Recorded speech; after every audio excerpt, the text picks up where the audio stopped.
কিভাবে কাজ করবে ১৯টি ট্রাইব্যুনাল? সুপ্রিম কোর্টের নির্দেশে ৩ বিচারপতিকে নিয়ে কমিটি গড়ল হাইকোর্ট। জানা গিয়েছে কমিটিতে থাকবেন কলকাতা হাইকোর্টের অবসরপ্রাপ্ত প্রধান বিচারপতি টি.এস. শিবগানম, বিচারপতি প্রদীপ্ত রায় এবং বিচারপতি প্রণব কুমার দেব।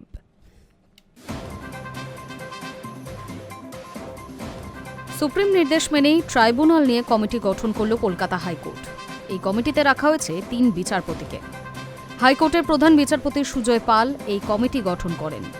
জানা গিয়েছে কমিটিতে থাকবেন কলকাতা হাইকোর্টের অবসরপ্রাপ্ত প্রধান বিচারপতি টি.এস. শিবগানম, বিচারপতি প্রদীপ্ত রায় এবং বিচারপতি প্রণব কুমার দেব।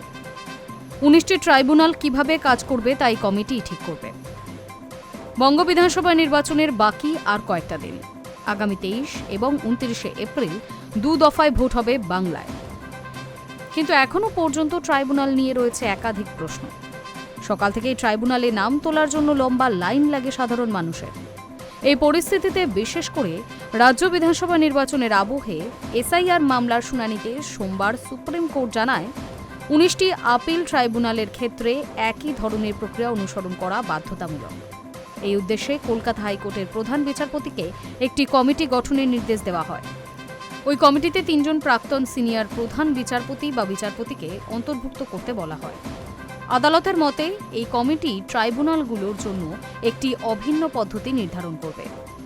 এছাড়াও শীর্ষ আদালত স্পষ্ট করে দেয়, কলকাতা হাইকোর্টের কমিটি যে নির্দেশিকা তৈরি করবে তা ১৯টি ট্রাইব্যুনালের জন্য বাধ্যতামূলক হবে।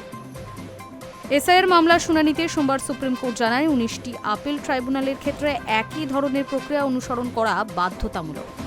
আর এই উদ্দেশ্যেই কলকাতা হাইকোর্টের প্রধান বিচারপতিকে একটি কমিটি গঠনের নির্দেশ দেওয়া হয়। ওই কমিটিতে ৩ জন প্রাক্তন সিনিয়র প্রধান বিচারপতি বা বিচারপতিকে অন্তর্ভুক্ত করা হয়।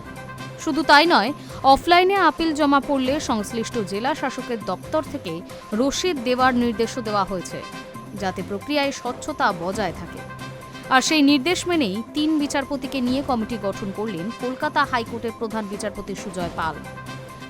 High News network.